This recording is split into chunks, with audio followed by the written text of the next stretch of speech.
1836 Russia might be the biggest nation with directly controlled lands in Victoria 3, but it is a nation that is failing from all perspectives. Tsar Nikolai Romanov is well on his way to destroying this nation, and he has to be ousted if Russia is to be modernized and turned into an industrial powerhouse. The main issues as the Russians is the fact that we have traditionalism, serfdom, and no proper social reforms or legislations, and that is the hardest thing to do in the current patch for Victoria 3, and also why I've decided after 6 months to redo a Russia campaign. And we're gonna do this from 1836 to 1936. I plan on dividing this into 4 separate videos where I discuss the initial modernization of Russia. In the second part, we go full on industrial. Third part, we pretty much conquer the whole world. And in the last part, we're gonna try and see how many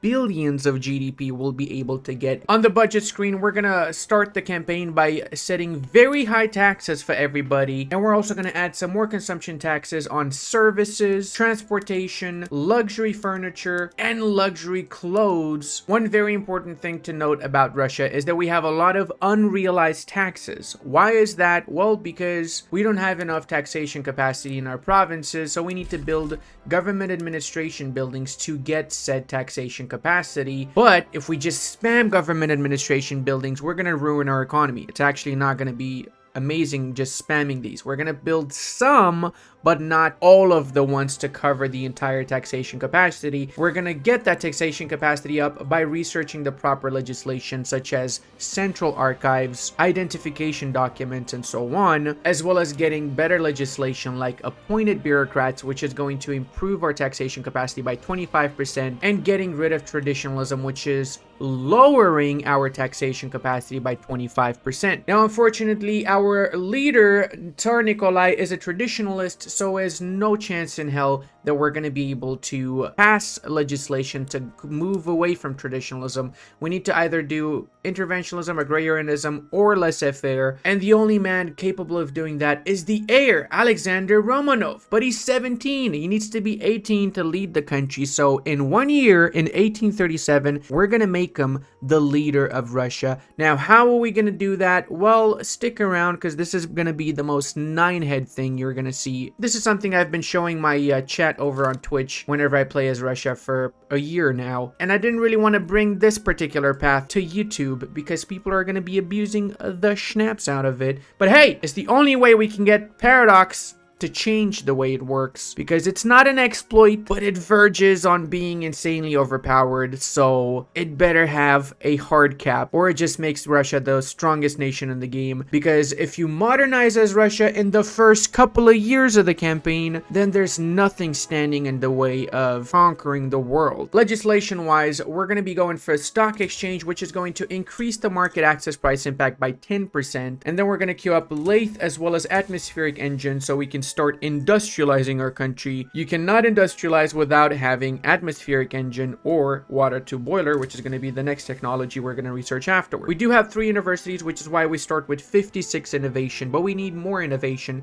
So within the first few years, we're going to try and reach the cap of 71 innovation, which is honestly not that hard to do. We also need to update our production methods because Russia starts with quite a few outdated production methods. So we have to go around all of these factories here and make sure they're using the best production method. We're also going to be switching to iron frame buildings from day one. Despite not having atmospheric engines, we're still able to sustain that because we have 20 starting iron mines, and we can do even more construction sectors. The main limiting factor at the start of the campaign is going to be infrastructure, so we're going to try and develop the states that have some extra infrastructure early on in the campaign, and that's going to be Yaroslav. We're going to do 5 construction sectors, and Nizhny Novgorod, followed up afterwards by some more iron mines, because these are going to be of massive essence. So we're going to queue up as many as we can in Yaroslav and another 5 over in Nizhny Novgorod. Then we can also do some tooling workshop again in Yaroslav, which has quite a lot of infrastructure, so we're able to properly develop the state. We're doing all of these in the same state as our market access is pretty low. So having the input resources for the construction sectors, namely having tools, iron, logs, and fiber in the same state, means it's going to be significantly cheaper to construct. I guess we don't really have fiber because we can only get livestock ranches for fiber, so we're not going to really do that. We're going to do cotton plantations. Now, because I talked about market access, for those of you that are new and don't really know what market access is, it's fairly straightforward. You have two prices in Victoria 3. You have the market price, and then if you click on every trade good, you're going to see that every single province has a separate price. So see, some provinces for logs have 9 ducats, some of them have 20, shekels, right? That's what we call them in Vicky 3. Why is the price different? Well, that's because in some of these provinces, there already is a local production of that particular good. So if we click on Mogilev, we probably have, there you go, we have 8 logging camps producing wood, whilst if we click on the adjacent Kernikov, there are no logging camps, so the logs are being imported from other provinces which produce said logs, such as Mogilev. So because the wood is imported, the price at which it is imported is based off of the market access. Right now we have 60% market access, which is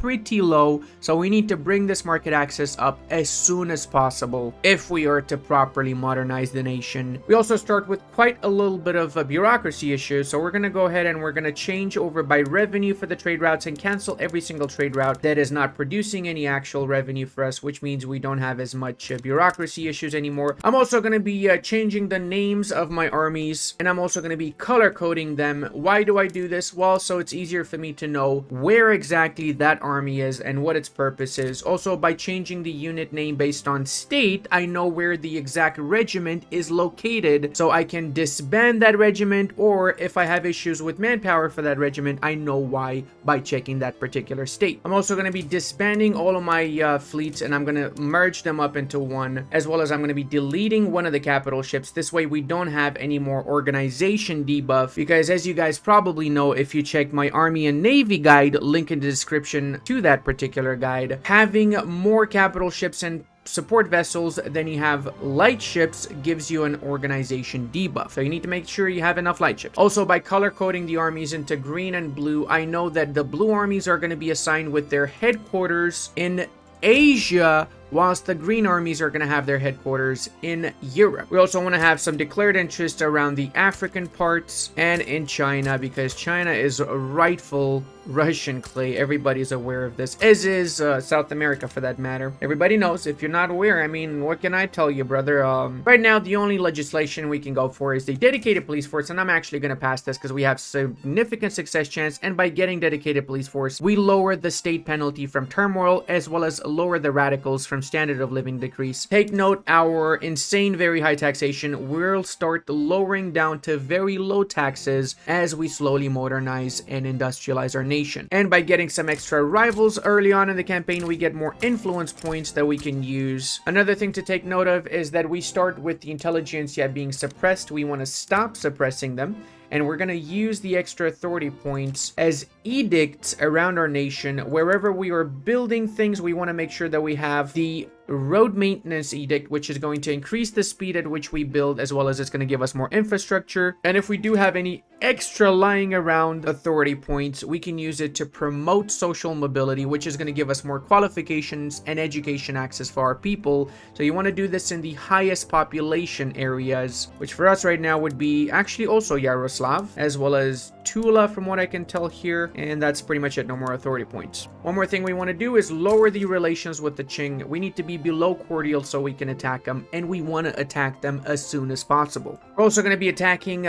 Persia from day one. Having Persia as a protectorate means that we're going to have half of the Middle East under our control. Persia is where the majority of the oil as well as the opium is going to be, as well as in the Afghani areas, which again, we're going to be conquering in the early part of the campaign. As soon as we declare the war in Persia, we're going to do a second war, because as of the more recent patch, we can have multiple wars, which is amazing. We're going to declare a protectorate in Argentina. Now, doing this in the first few years of the campaign is really easy, because most of the great powers are going to be busy consolidating in their own areas, and they're not going to really be bothering too much with South America. which means we can puppet and get some war reps, and we can just overall extend our influence over South America before the British and everybody else even realizes what happened. And we do have a massive fleet, so it should be insanely easy for us to conquer all of South America. Well, not conquer, we're puppeting. We're basically bringing freedom to the world. Yeah, this is actually really adopting very fast. We're already on adoption phase. That's bad.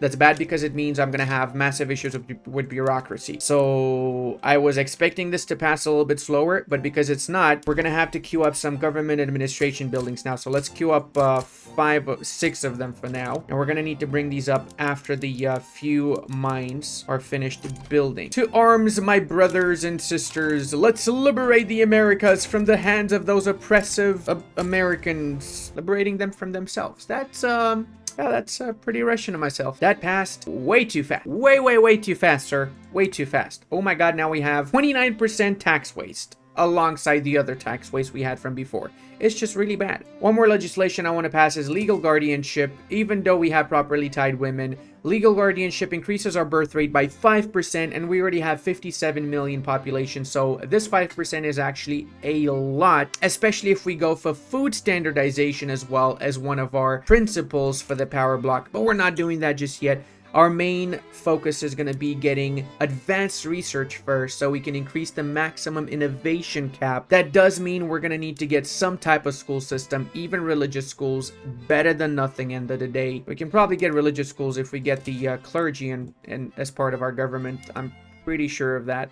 Oh, look at that. We're advancing through their areas like super fast. Holy mother. We do have some massive shortages of iron, so let's go ahead and import some of that from our friendly neighborhood Prussians, Belgians, Swedes, and honestly just anyone that we can import it from, really. Also, I just realized our power block is completely the wrong name. It's not Roskiaska, whatever, Imperiaska. No, it's Prussia without the P. That is exactly the name of our power block. Everybody know that's what Russia was known as before. Prussia without the P. Nobody called it Russia. It's just a made-up name, really. It's also time for us to upgrade all of our units to the more standardized type of unit here. The mobile artillery and the lancer. The latest in fashion when it comes to armies. Alright, boys and girls, we got both of the wars done. So let's go ahead and reform our nation into a properly modernized nation by abdicating the throne. Oh, but how are we gonna do that, Ludi? We don't have a gentry assembly approval -10. In fact, we have +17. Wow, amazing. Now what's gonna happen now? How are you gonna abdicate this man? Well, stick around, because that's where I'm gonna come into play here, boys. We are gonna make sure we get -10 approval of the gentry assembly so we can abdicate and we can get the market liberal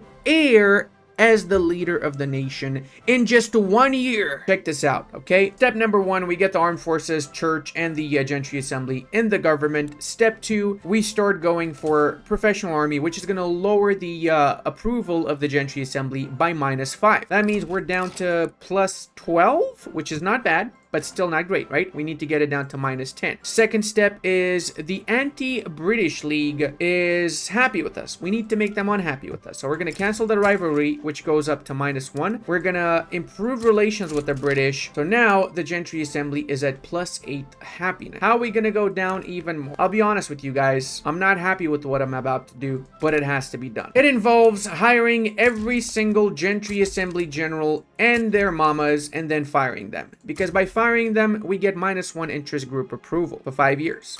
And this stacks to an infinite amount. That's right. You can get as much unapproval as you want by firing said general. So we're gonna fire 15 more generals and then we can abdicate the throne. Is it an exploit? No. It's technically a feature. Should Paradox have put a hard cap where you don't get more unapproval after a certain number of generals? Yes, they should have. They really should have, because then people like me cannot exploit the game anymore. So you guys better do this in this version, because when the next version comes out, I'm kind of confident they will patch this, because I'm going to make sure that they are aware of this exploit. 'Cause honestly, the Russian Empire is by far the strongest nation in the game. The only reason they just don't flat out conquer the whole planet in just a few years is simply because they have horrible legislation and they are very backward. So if you modernize Russia and the first few years, it's Jover. It's actually Jover for the rest of the planet. There you go, boys. 18 timed modifiers from having fired 18 generals means that we can now abdicate the throne, Booyashaka, and the coronation of the mighty Alexander Romanov is here. Long live the Tsar. Now, our beloved Tsar is a market liberal, which means he endorses all the modern legislation such as homesteading, tenant farmers, and laissez-faire, as well as interventionism, meaning that we will have a chance to pass these legislation. We're going to cancel first off the peasant levies. We don't need that. And unfortunately, we still have opposition for homesteading and tenant farmers because the leader of our political party of the Gentry Assembly is a traditionalist. So how do we get rid of him? Very easy. We triggered the corn laws. How do we trigger the corn laws? Well, we need to make sure that we have plus 25 cost compared to base price, as well as we encourage exports for our grain. So we're going to do a few export routes for grain around the world. And we're also going to be making sure that we do pot stills, and we have potato farms, citrus orchards, and so on. This should significantly increase. There you go. We already are at plus 7 base price. We just either wait for a few months, or we just push this a little bit more by just exporting and consuming the grain a little bit faster,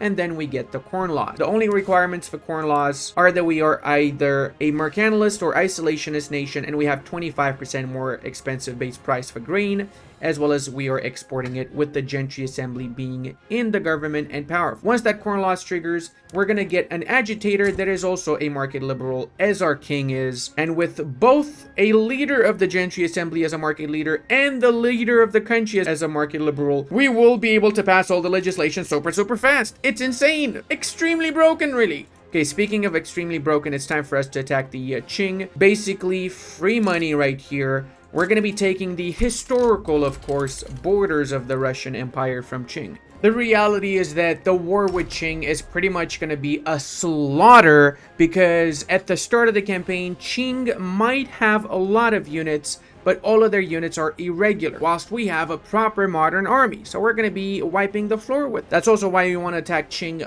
early in the campaign when it's really easy and you start weakening them. And then after, if you weaken them enough, they might even economically collapse, which is ideal because then they fragment into little nations that you can puppet and add to your power block. Speaking of, we need to improve relations with our puppets, so we need to get a little bit more influence points. I kind of forgot about that, as well as we can get more declared interests again. We actually get one in here because we're going to continue our expansion into South America once we've lowered our infamy below 50. Lower than 50 infamy is optimal, as your subjects get 0.25 liberty desire increase if the infamy is above 50. So we want to keep it below 50 to make sure the liberty desire goes down. Oh, look at that. We are crushing. Wait, did that?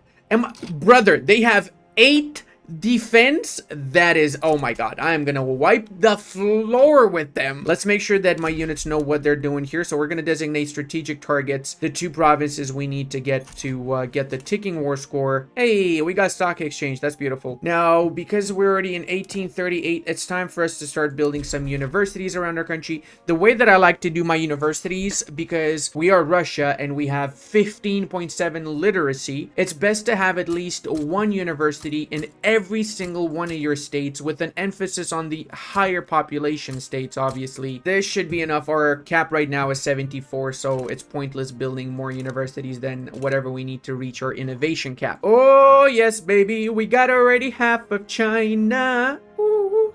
Also, my strategic objective has been conquered, so let me set up a new strategic objective now. Say over yonder. Now, guys, I am curious how you like me to do this particular campaign, because, like I said, I'm going to record this whole thing in one sitting. Like, I'm genuinely going to record all the way up to 1936, but I'm going to trim this down in 4 parts, and now I need to know from you guys if you want me to keep more, or how much you want me to keep. How long should the video be, right? Because this is probably going to be a 12, 13-hour video that I'm making, and then from this 13 hours, I'm going to just cut it down into 4 parts and edit it. Probably going to be like 30, 40 minutes. I don't know for sure yet. Maybe an hour for some of the parts, depending on what you guys think. And there you go. We got the historic Russian Empire borders, right? This is the historical lands we're supposed to take. I didn't take a single centimeter longer than what I'm historically supposed to take, right, guys? I'm pretty sure this is what Russia looked like. Shut up, bro. All right, we gotta we gotta pacify the steppes, boys. I'm gonna start by lowering the autonomy in these areas now, because why do you need autonomy when you're part of the mighty Russian blob? You don't need it, trust me. Autonomy, in fact, is for the weak. One of my personal favorite states to build up iron mines and just to make into an industrial state is Kursk. Look at this. We can have 93 iron mines in Kursk, which is just mind-blowing. In fact, Russia as a whole has the highest amount of resources in the game. So for example, gold mines, we've got so many gold mines. We haven't discovered them yet, but eventually as we progress, we're going to discover all of Siberia is basically one massive gold mine, as is everything else around. So we're going to slowly build up these gold mines, make sure they are at some point in the queue, because gold is just literally free money. But it does seem like we still need more government administration buildings. That is for sure our bane right now. And I also think that we can probably do some more construction sectors. Let's get some in Kursk, because we have those iron mines, so we've got a little bit more of a closed the loop sort of situation in Kursk itself. And we've gotten the best technology early game dye workshops, as well as lathes from the lathe technology. We also can go for leaded glass, but we don't need that much glass right now, so we're not going to bother with it. Now guys, one very important thing to take note of: the way to best increase your standard of living, especially in the early part of the campaign, of course, lower the taxes, but not only that, make sure that the basic goods needed for your population is cheap everywhere. So that means, for example, textile mills, right? Textile mills produce clothes, and clothes are pretty expensive everywhere that is not a clothing manufacturing state, which is pretty much everywhere. So to counteract that, what we need to do is we need to have one clothing or textile mill in every single state. At least. You add more as you need, right? But at least one. Not only does it make it cheaper clothes so the general population can buy clothes and it increases the standard of living, but it also gives you money, because this is just flat out money when people buy those clothes from you. But that being said, it is not a massive priority compared to the other things like iron. We still need a buttload of iron. I'm gonna queue up more iron before those textile mills, but just so you know, we have those in the queue right now as well. Perm and Ural are some of the best states also when it comes down to industrial output. Perm has 75, Ural has 96 iron mines. Not only that, but Ural also has 84 coal mines, 81 lead mines, and some gold mines as well. Same here, this one has another 80 coal mines in Perm. However, Ural, take note, despite having 1 million population, is an unincorporated state, so we need to incorporate this. In order to incorporate it, we need to get more bureaucracy, so we need more government administration buildings. Come on, accept without going to war with me. No, you gotta go to war, you freaking scumbags. Take note, I already started lowering my taxation, and I'm gonna continue to lower taxation step by step as I progress in the next few years. I just needed that extra oomph of taxes at the start of the campaign so I can actually boost up my industry without too much of an issue. There you go, we can even get medium taxation, I guess, now. And let's go one more. Wait, what? Oh, did they accept? Hey, one of them accepted. That's awesome. Now, in order to pacify these Khanats, we need to make sure that they are not dominions but puppets, and they have less than 25 liberty desire. So we can do that from here, or we can do it again by force in 4 years, lower the autonomy, and that way they also have the liberty desire below 25, so we can peacefully do pacification of the steppes. And we got our very first mandate, which means we can get a new principle. Of course, this principle is going to be the advanced research principle. This is properly going to come into effect once we have a school, any type of school. So for us right now, we have to maybe go for religious schools, I guess. So in order to go for that, we need to pass either tenant farmers or homesteading. We cannot have religious schools with serfs. All right, so we got some extra bureaucracy, which means it's time for us to go ahead and incorporate more states, because we do have quite a few states that are not yet incorporated, especially around the Siberian areas. We have quite a lot of them that are not yet incorporated. Also, when it comes down to your construction sectors, whenever you feel like you can economically sustain more construction sectors, do not hesitate to build more. That's why I'm going to build a few more in Kursk. I feel like 5 more should be enough, and it shouldn't tank our economy too much. Also, we need to make sure we have the road maintenance edict in Kursk whenever we're building stuff. And one more thing I kind of forgot to do is change my capital to Moscow. We started with the capital in Ingria, and changing it to Moscow is better for quite a few reasons. First off, changing the capital to Moscow means we get more taxation capacity, so we're using 126 out of 121. And what do you know, we can actually invite the Greeks to our little power block, which means in 5 years we can make them one of our subjects, because we are a a sovereign empire type of power block, and that's our superpower. Holy cannoli, boys. We got atmospheric engine pumps, which means we're literally producing 2 times more from our mines now, which is a huge deal, but it also means we need a lot of coal to sustain this, so we're gonna have to start building up a coal supply because we don't have any coal right now. Starting with, say, 10 coal mines in Kharkiv should be okay for the time being, and then we judge based on what happens afterwards. We can also import some coal temporarily from our friendly neighborhood Prussians, and seeing as we still have infrastructure in Kursk and we have a lot of iron mines there now, we're gonna build our tooling workshops as well in Kursk to basically have a sort of a closed circuit sort of situation in that one state, bypassing as such a lot of the market access issues. And would you look at that, guys, we have 46 infamy, which means it's time to continue our expansion into South America, which is obviously rightful Russian clay. Only 13 infamy to make Bolivia one of our protectorates. That is just honestly free lands, like actually freaking free lands. It's just beautiful. It's actually beautiful. Brother, seriously, Ecuador, you know what? Screw you. You're gonna join on their side. You're gonna embarrass me like that.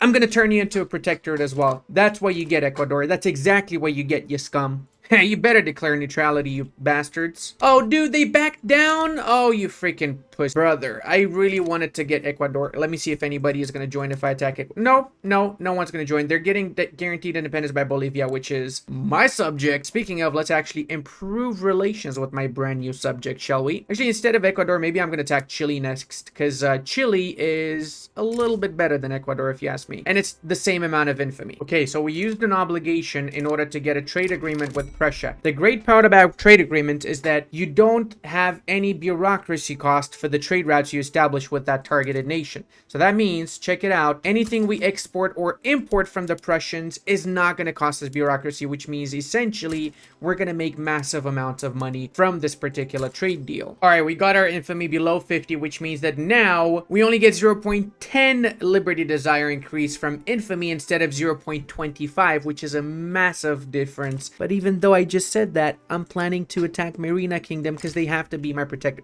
It has to be done. I'm sorry, okay? I'm sorry, but it has to be done. We'll wait after Marina and a couple more nations. I promise I'm not going to attack anyone for a while. I promise. So it's a given. Come on. And look at that. We got some support for homesteading. And I'm also really close to getting 25 base price here. I just need to change a few production methods and I think we might be okay, which means we can trigger the corn loss. Although we have so much positive relations with our interest groups that it's possible we might not even get a revolution by going for... You know what?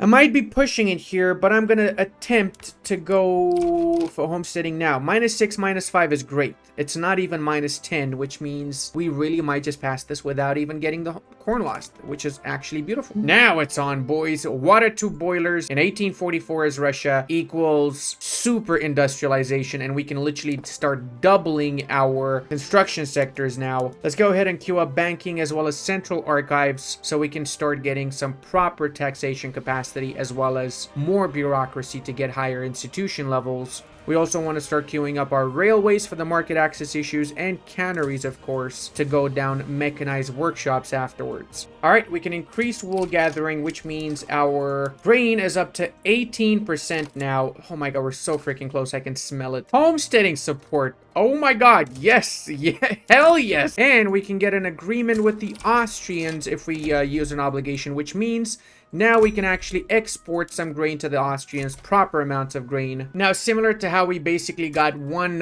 textile mill in every single one of our states, we're getting one furniture manufacturers in every one of our states too. And we finally managed to get the moderate conservative, which means we can make him the leader of our political party, grant leadership. So now the Gentry Assembly is led by a market liberal who is also loved, and it means the Gentry Assembly has 20 loyalty now, and it also means that our homesteading went up to 44% success chance despite having -30% from past checkpoints because we just got the worst freaking RNG imaginable. Now, hopefully we actually pass this freaking thing. Now, because our government is actually on board with homesteading, look at how fast we managed to pass over to adoption phase. In just 3 ticks, we went over to adoption and 63% success chance. So it's a massive difference when the government actually wants that legislation. It's almost as if, you know, a government putting its actual thought into something might come out with some results. Yay! We got homesteading finally after so freaking long. All right, let's see if we can get rid of traditionalism now. 52% chance for laissez-faire! Guys, this is massive because laissez-faire is the final step towards modernizing the nation. 25% loan interest rate together with the 50% loan interest rate from us being a great power and the various -2 loan interest rate from banking, another -2 from central banking, and so on, means that we're essentially not paying any interest. It's like we pay like 5,000 interest for 100 million. It is just ridiculous. That's basically why I'm not worried about the 126,000 that we are indebted right now, or that we're losing every month right now. It makes no difference. We're gonna catch up with that, don't worry. Also, look how fast our standard of living is increasing now that we got homesteading and that we started building like basic necessity goods in every single province. It is so obvious. So freaking obvious. It's insane. Of course, we have to have the worst RNG imaginable. Our market liberal died after just a few years. So now we got to struggle with the revolution. Again, it's not going to trigger though because it's 74. So it doesn't have 100 support. But it is pretty annoying to see it there in the first place. Now let's continue with the complete unification of the Middle Eastern part, shall we? I'm going to leave the first part here. We got laissez-faire. We got homesteading, we've properly modernized our nation, and we've become an industrial powerhouse. So for the second part, I will likely release it within a week. Or if not, if you guys want me to release it faster, just leave that like, and you know, once we reach the like goal, I'll release it a lot faster. And hey, if you enjoyed the video and you learned something from this video, I'd appreciate it if you subscribe to the channel. And until the next time, love you guys, and I'll see you in the next one.